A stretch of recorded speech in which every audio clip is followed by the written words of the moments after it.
Hey everybody, welcome back to the Nerdcast. We've got another new episode for you here. We're going to run through some news items, then we're going to talk about Hansel and Gretel, Witch Hunters. We're getting ourselves hyped up for the new release of the Gretel and Hansel movie. Looks pretty awesome, but in order to get into the mode, I thought it would be a good idea to re-ingratiate ourselves with the classic tale. There's a method to the madness. We just didn't decide we were going to review Hansel and Gretel, Witch Hunters. I'm Devin. I'm joined by Justin as always, and Kelly is manning the boards. So without further ado, why don't we just jump right into it? Word. What's our first story? Colin Trevorrow is stirring up the Star Wars nerds, and he's leaking concept art for what his Rise of Skywalker would have been called he would have called it what, Duel of the Fates. I don't think he's leaking it. I think it got leaked, and he just confirmed that it was from their movie. Yeah. I mean, which he probably honestly should have just stayed a little silent on personally. But you know, it's so the funny thing he's is a fucking human, dude. Yeah, I know it's got to be rough for certain. But I mean, we're living in the era of release the Snyder cut. Yeah, you should just probably ease up on the what could have beens. But having said that, we talked about this not on this show, just in via life text. About the leaks for the story points of what would have been Duel of Fates. Yeah. And personally, in my opinion, it all sounds really cool. It sounds like it was at least conceptually better than what we got from Rise of Skywalker. Well, it didn't have Palpatine in it, so that's cool. That's a huge improvement right there. They were supposedly planning like this big arc for Finn where he was going to liberate like a bunch of stormtroopers, disaffected stormtroopers, and which is his character's arc, right? That would have given him a little bit more. Yeah. And so a part of the concept art that was leaked and then confirmed by Colin Trevorrow. I don't know if you've looked at any of it. I have. I've seen it all. Yeah, it looks awesome. I love like the Coruscant Rebellion and all of that sort of stuff. And Hux had a lightsaber. Well, yeah, because they actually I like what they did with Hux. They made him like kind of a Force wannabe, he commits seppuku. Yeah, Holy which is kind of shit. intense with a lightsaber. I mean, in a way, the kind of squirmy worm Hux that we get in like Last Jedi, I'm not sure he would ever have the balls to commit seppuku. Oh, no. I think the way he went out in Rise of Skywalker was probably more to his wormy character. Just like trying to, narc on Kylo Ren and then getting shot for it. But it's interesting because like it introduces the concept, I guess, of Hux as a Sith apprentice.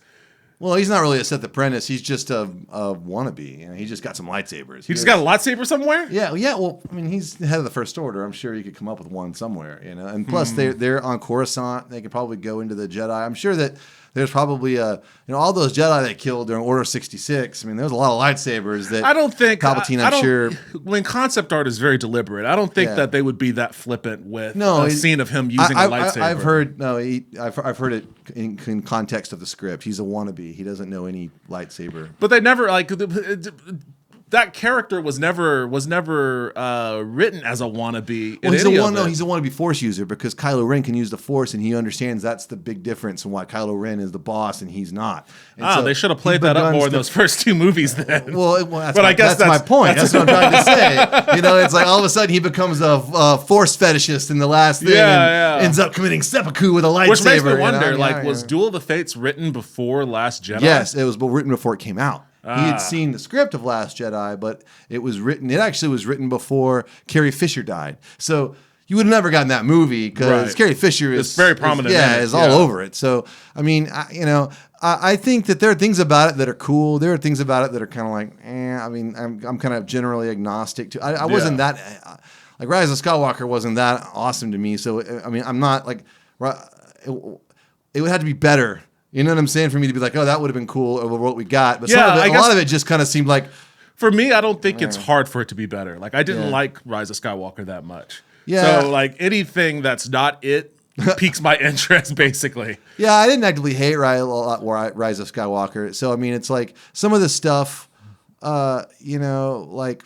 I don't know. I mean, some of it was cool, I guess. I mean, the Finn stuff was cool, but I kind of thought they should have maybe...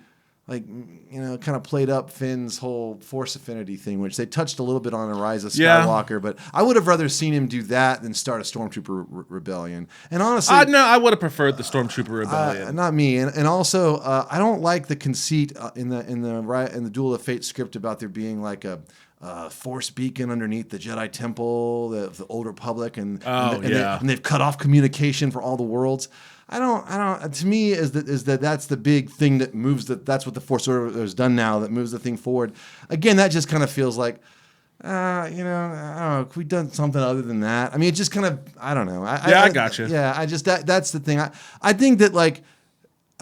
If we're gonna speculate, if we're just gonna make up what movie we would have rather seen, you know what I mean? Which is kind of I mean, it's not really that. Like, this is based on something. This is based but, on something that was written. We've all just seen bullet points. We haven't read the script, and so we're kind of projecting what we didn't get in Rise of Skywalker it's not really projecting. on those bullet No, points. it's not that. That's not that at all. What it is like it's not projecting, because what it is it's actually the bullet points from a script. We haven't seen the script. But some these people are have, but we haven't. Well, we haven't. Yeah. But these are just like the main points that you hit, from A to B to C. Like, if someone was going to ask you what the Rise of the Skywalker was about from start to finish, that you would just hit the main points, right? Like, there's a message from the Emperor, and they're hunting for the Wayfinder. There's a confrontation between Rey and Kylo Ren where she kills him, but or almost kills him and kills him and whatnot. Yeah. And then they fight the Emperor at the end. Like, the main beats, right? And you can kind of fudge whatever you want in between, but so long as you know the main beats, you get what the general direction of the story understand is. that, but my point is And what the point that I'm going to say about what this has put out is that it has a lot more consequential stuff that doesn't feel like it makes sense for me that you would have an arc that involves, the young Jedi or whatever, right? Because, I mean, that's how The Last Jedi ended, with the young kids that were Force sensitive or whatever. And a prominent part of what they said the Duel of Fates was going to be that, those young Force sensitives were going to be brought up into training and whatnot.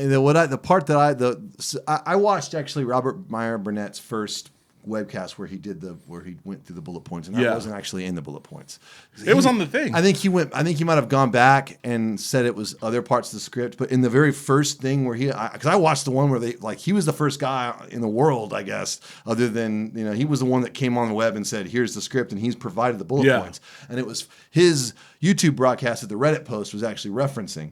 And so he did. Well, the post that I sent you had that in there. Yeah, well, I'm saying that if I'm sure it did, it probably came from the second set of bullet points, because he did two well over an hour long YouTube videos about that script and what was in it and stuff. And I've heard mentioned there were the young Force users were gonna.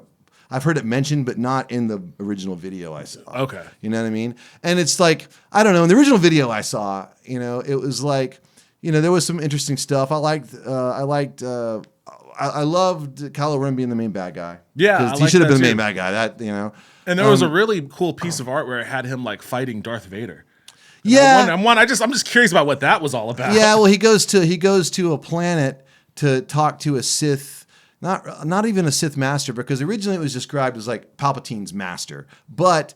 That breaks the rule of two, and there's lots of problems with that. Gotcha. And I think that since then, there's been some clarification of the way it was in the script, that it wasn't really Palpatine's master. It was just kind of like this Sith entity that was on this planet that was thousands and thousands of years old. And Palpatine was he puts in a holocron to tell Vader, hey, listen, if Skywalker kills me for whatever reason, you need to take him to this dude, Tor Valum. Tor Valum will give you and him everything he needs to be totally badass. So, Kylo Ren. By the way, I don't really care for the rule of two.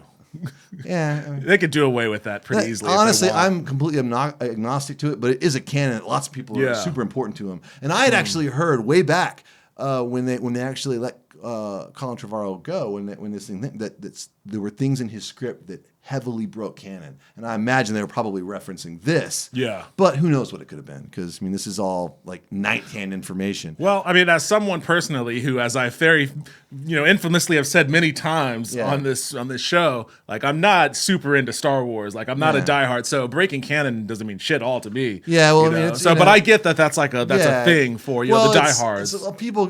People like get bent out of shape. I mean, in specifically Disney when they reset the canon. Yeah. The idea is that everything would be canon. And so by having Palpatine have another master that wasn't Plagueis, that starts to fuck shit up. People were like, what the fuck? Are you guys not talking to each other? You're not paying attention? It's some of the same. Yeah. But, I mean, I think I've heard that he actually was more this kind of just like Sith creature, this dark side creature that they could go learn from to become even better. And I think, like, having a dark side with Kylo Ren version of what Luke went through with Yoda, only in the end he kills him and drains his life using the same kind of vampiric Sith technology. All that sounds really cool. Yeah. But,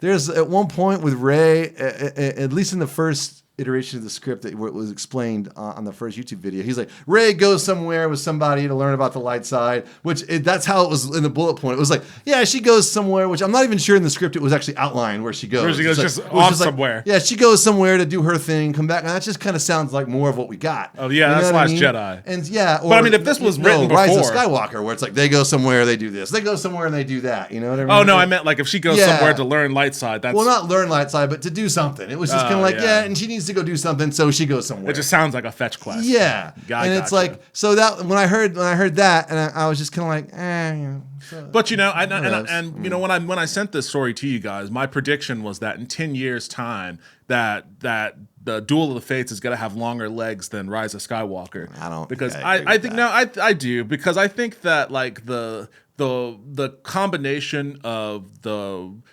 general disappointment of Rise of Skywalker plus the what could have been, like we've already seen like what fan like the incubation in the fan community that can cause things like this big release the Snyder Cut movement, or even the sorts of stuff where you have a studio that completely redesigns a CGI character because a bunch of people don't like the way that it looked in the trailer. I think that this is the kind of thing that's gonna become a legend in its own right. Like, man, I really wish they had made Duel of the Fates. It might become a legend, but the thing is all the kids that fucking loved Rise of Skywalker, you know what I mean? Yeah. In 10 years, they're all going to be 16, and that's going to be the best one. It's going to be better than Revenge of the Sith, and it's going to be better than the original trilogy, and everyone who thinks that the other movies are better are just old assholes, and because that's what the people are doing with the prequels right now.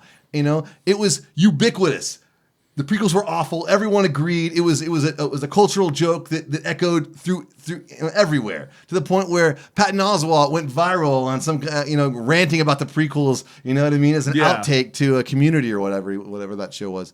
I think that people still generally recognize Attack of the Clones as an awful movie. I think they do. Universally. Some people, though, you'd be surprised. I mean, you'll always find that couple of people here and there, but I think universally people still dislike that movie. I don't know, man. I'm willing to bet money I think on that that people one. I think that people that are into movies and people that were there for the original trilogy do.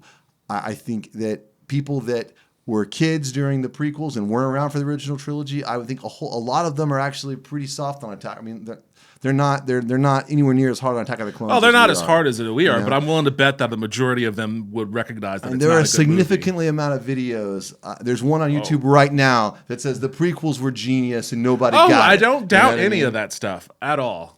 But So- I mean, That being said, it's like, I think the fact that the sequel trilogy wasn't as universally hated as the prequels, not even close. no, You know what and I I mean? guess maybe the point that I'm trying to get at here is that never underestimate how green that grass on the other side looks. No, I think that- that's always going to be the case whenever something, because nobody knew about the existence of this thing before Rise of Skywalker, really. Yeah. But that didn't. I mean, but that had no bearing on the impact that the Rise of Skywalker had immediately, which was generally disappointment.